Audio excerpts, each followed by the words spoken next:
En fait, ce qu'on a mis en place, on a mis du coup des process de gouvernance. Enfin, vraiment, on s'est dit, comment est-ce que pour chaque décision qu'on va prendre en fait en interne, comment se gère cette prise de décision. Typiquement, on a mis en place différents types de prise de décision. Donc, vous avez, nous, ce qu'on aime bien, on a la première qui est celle de la sollicitation d'avis. Donc, qui est par exemple lorsque j'ai envie de prendre la décision, j'en sais rien moi, d'avoir des horaires plus flexibles un jour parce que j'ai envie de partir à 14h, je sollicite l'avis des personnes qui seront impactées par mes décisions et je vais prendre ma décision en conséquence. D'accord. Donc ça c'est le premier principe de prise de décision qu'on a qui s'appelle la sollicitation d'avis. Et ensuite en fait on a d'autres types de prise de décision qui peuvent être mises en place en fonction on va dire de l'importance. On a par exemple tout ce qui est décision qui peut être par consensus, enfin qui sont plutôt des décisions par majorité. Là par exemple c'est vraiment quand il y a une grosse importance pour l'impact de la boîte on va dire.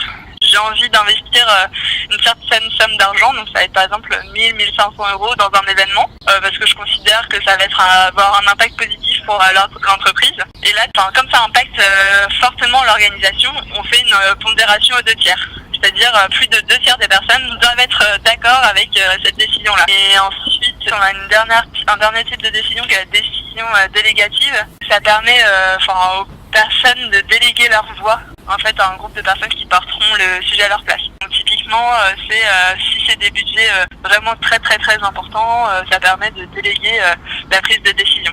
C'est des stratégies, c'est vraiment très stratégique on va dire. Ça va être par exemple, c'est des questions aussi de rémunération, de primes, de recrutement, de licenciement interne, etc.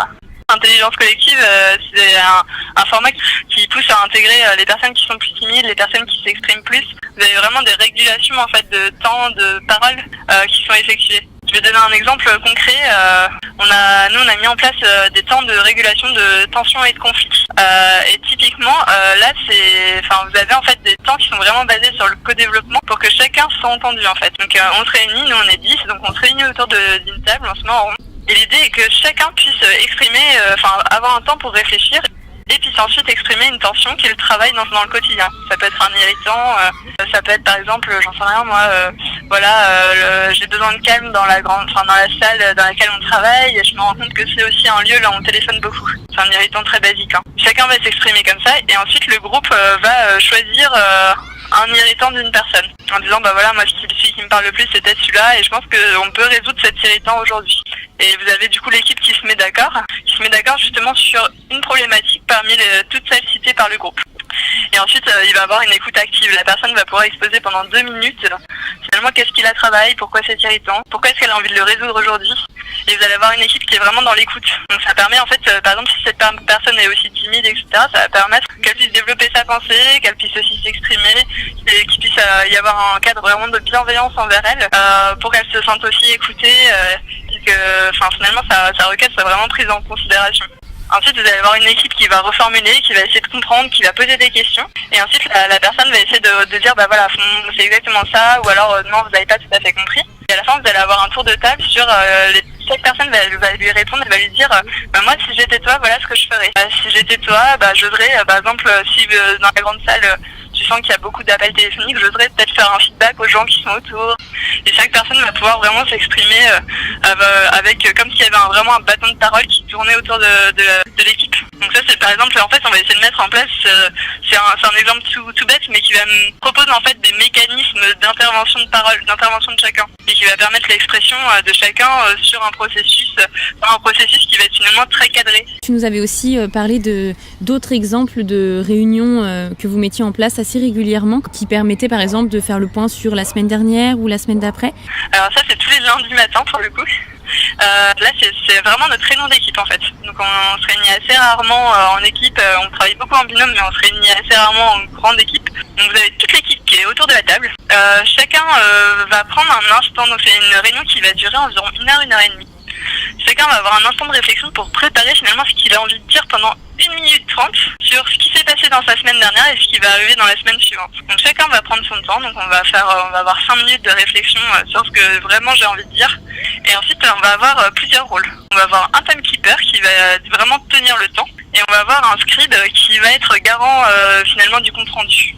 Donc c'est vraiment ce qu'on appelle réunion en rôle délégué. Donc ça permet d'avoir en fait plusieurs animateurs et de ne pas avoir une personne qui est garante de l'animation de la réunion. À travers ça, vous avez chacun chacun son tour, on va dire, pendant 1 minute 30. Voilà, ma semaine dernière, à quoi elle ressemblait, et voici cette semaine, à quoi elle va ressembler.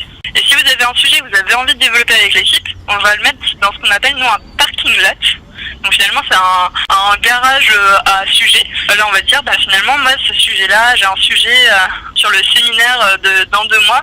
Et vu que je suis le garant de l'animation, j'aimerais bien discuter avec vous des thématiques qu'on pensait aborder, etc.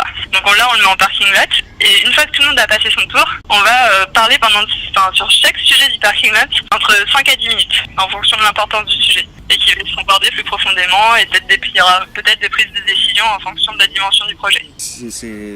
On a envie de le mettre en place dans toutes les équipes qu'on rencontre. Et tu peux parler aussi d'une réunion qui avait lieu tous les 3 mois. Enfin, c'était plus un séminaire de quelques jours, c'est ça, 1 ou 2 jours. Où là, c'était en profondeur sur l'équipe en elle-même, comment elle fonctionnait, tout ça. C'est ça, c'est un peu plus profond là. Là, c'est en fait des réunions exactement qui sont mises tous les 3 mois en place, et ça permet vraiment d'aller questionner notre organisation d'équipe. Typiquement, il y a 6 mois, on pense qu'on a vraiment une raison d'être aussi évolutive. On a mis en place aussi, finalement, on est où nos fake jobs, on a envie d'être qui dans 1 ou 3 ans, quels sont finalement les freins qui nous bloquent, qui nous empêchent d'y aller, quels sont les vents porteurs qui nous poussent à y aller. Donc ça, c'est vraiment typiquement le genre de sujet qu'on peut aborder lors de ces séminaires d'équipe. Il y a 3 mois, on avait une réflexion sur vraiment la prise de décision, pour un peu plus cadrer la chose. Donc ça et la prochaine, finalement, le prochain séminaire, lui va traiter normalement de soit des valeurs qu'on a vraiment chez FakeJob et comment on les traduit vraiment dans notre quotidien de travail. Et vous voyez, en fait, à chaque fois, c'est vraiment un séminaire qui va vraiment se concentrer sur l'équipe, qui va permettre aussi d'être protecteur vis-à-vis de l'équipe, et qui va sortir un peu de la bulle business qu'on peut avoir dans notre quotidien. Ça coupe tous les ponts par rapport à l'activité, on va dire, habituelle de l'entreprise, mais pendant 2 jours, vous êtes focus sur la vision à plus tard. Ça va permettre, par exemple, de faire des rétrospectives. Voilà, on parlait d'autogouvernance chez FakeJob, on parle de raison d'être évolutive, on parle de plénitude. Où est-ce qu'on en est aussi aujourd'hui par rapport à ça? Donc ça, c'est vraiment, nous, des moments très ressourçants aussi, en fait. Dans notre réflexion, c'est aussi comment on combine les aspirations personnelles et les aspirations professionnelles, en fait. Nous, c'était vraiment des discussions qu'on a eues dans notre quotidien de travail. Par exemple, je sais qu'on a des collaborateurs qui, dans un avenir, on va dire, 2-3 ans, qui aimeraient bien ne plus être à Lyon, mais être, par exemple, en Haute-Savoie, à Nantes. Et donc, on réfléchit aussi sur le modèle d'organisation, à se dire comment est-ce qu'on prend en compte ces aspirations-là. Très fort pour l'organisation, en disant comment est-ce que on rend l'organisation pérenne et on répond aussi aux aspirations personnelles dans un contexte professionnel.